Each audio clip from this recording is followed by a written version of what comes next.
Bordeaux is the largest wine region in France, and historically, the world's most important. Its emblematic name conjures a single image, but the region, which produces 5 times more wine than Burgundy, is made up of over 36 separately regulated appellations.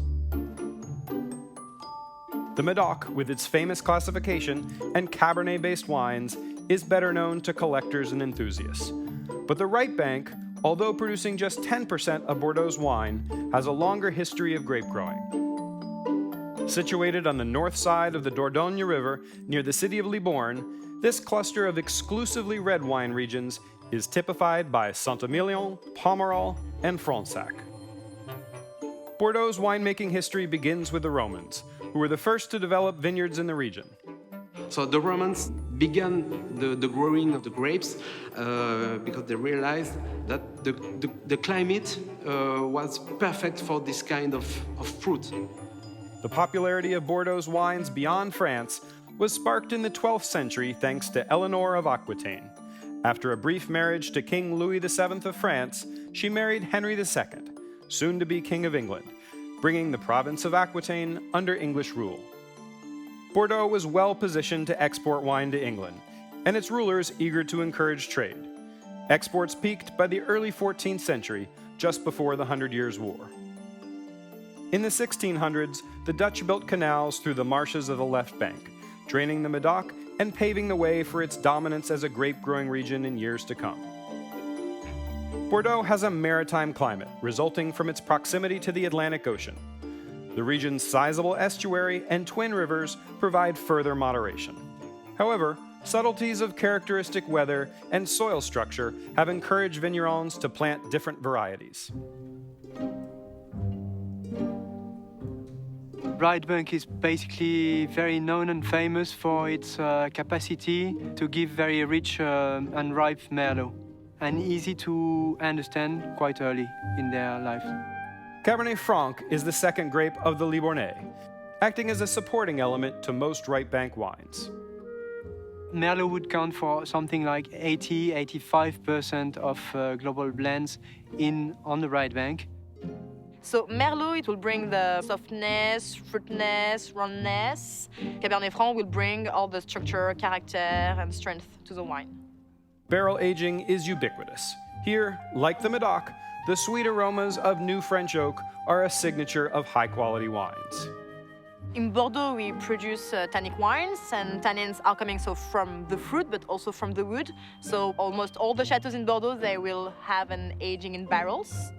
Often the average is 12 months in barrels, and then depending on the first or second label, you can have more or less new oak. When beginning to explore the right bank, Saint-Emilion is the logical place to start. The picturesque village is a UNESCO World Heritage Site and can boast 20 centuries of winemaking expertise. Well, basically, I would say the center of everything is the village of Saint-Emilion, which is a medieval village, very old in history. It started in the 7th centuries by Saint-Emilion. Saint-Emilion is an hermit. And the vines have always been linked to the history of the village because they understood that with these soils of limestone and clay, they could produce very, very good wines. In the right bank, and particularly in Saint-Emilion, the soils are composed of clay, limestone, and we have also a part of sand. The limestone is going to bring a lot of minerality, tension to the wine, and freshness. Clay is going to bring to the wine some finesse, some elegance, and clay works very well with the Cabernet Franc. Limestone-rich soils are found in the Côte, the slopes surrounding the village of Saint-Emilion. Most of the region's top chateaux, including Angelou and Ozone, are situated here. The terrace near the border of Pomerol is known as the Grave, and its gravel and clay soil more closely resemble those of the Medoc. Chateau Cheval-Blanc and Figeac are among the few producers located in the Grave, and their blends are consequently higher in the Cabernet varieties. The characteristic of Cheval Blanc is the uniqueness of the chateau is in the grape varieties, because in Saint-Emilion Pomerol, the predominant grape variety is Merlot, and Cheval Blanc have 60% of Cabernet Franc and 40% Merlot. This large proportion of Cabernet Franc gives to the wine a very distinctive style of finesse and elegance. And the nose is a lot of black fruit and just a little smoky nose, just a little spicy. I think Cheval Blanc is a Cashmere wine. And the Cashmere is a great definition for the great wine because it is elegance in a time. The classification of Saint-Emilion is more complicated than the Medoc. The 1855 classification of the Medoc, it's a one-shot list which has become part of history, which is not changing. So that's easy to understand because you've got first classified growth, second, third, fourth, and fifth. Here in Saint-Emilion, that's different because we wanted it to be a classification that would help people to progress and try to do also better. The region established a self-regulating system in 1954 that revisits the classification every decade. So the idea was every 10 years, if you want to apply, you can, because maybe you're doing better every year, and maybe at some time you can go from Saint-Emilion Grand Cru to classified growth. That was the idea, and that is still the idea when we renew it every 10 years. Furthering confusion, St-Emilion Grand Cru refers not to a classification, but an appellation, while a classified producer within that appellation would be known as Saint-Emilion Grand Cru Classé. In addition to the principal area of Saint-Emilion, 4 satellite appellations, Lussac, Saint-Georges, Montagne, and Puisségouin, can offer excellent value.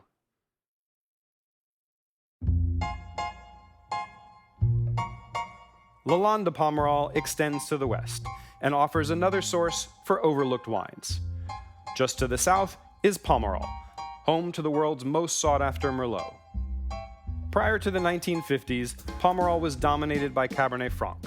Following a series of challenging vintages, growers transitioned to Merlot, a more reliable grape that's well suited to the clay soils of Pomerol. So Pomerol is located on the northeast of Bordeaux. There is no classification in Pomerol. So the quality is most of the time determined by the price. Petrus is perhaps the best known chateau, but you can find very, very good wines between 10 and 20 euros. No discussion of Pomerol is complete without mention of the Garagiste. Influenced by the success of Le Pen, these tiny chateaux are known for polished, low-yielding wines, often with a luxurious dose of new oak. In the 1990s, the wines attracted high praise and prices, but critics question whether all but the top examples have market longevity. Today, Pomerol affords drinkers a wide range, from surprising value to the world's most expensive wines. To the west of the city of Libourne, Fronsac and the smaller Cannon-Fronsac fly under the radar of their more famous neighbors. Fronsac on the right bank, we are very protected by the river here. We don't have hail, we don't have huge storms like in sometimes Saint-Emilion Pomerol, and it's kind of warmer here also.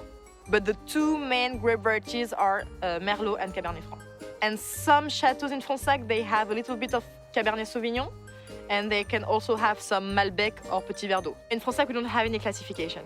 So that's why here in Fronsac, the wines have a very good value. For us, the most expensive bottle here is 21 euro for 09 or 10, the best vintages of Bordeaux, for example.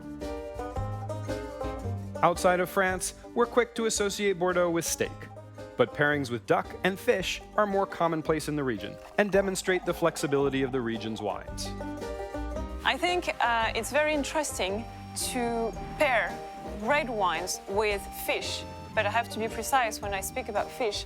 It's white flesh, such as turbot, sole, John Dory.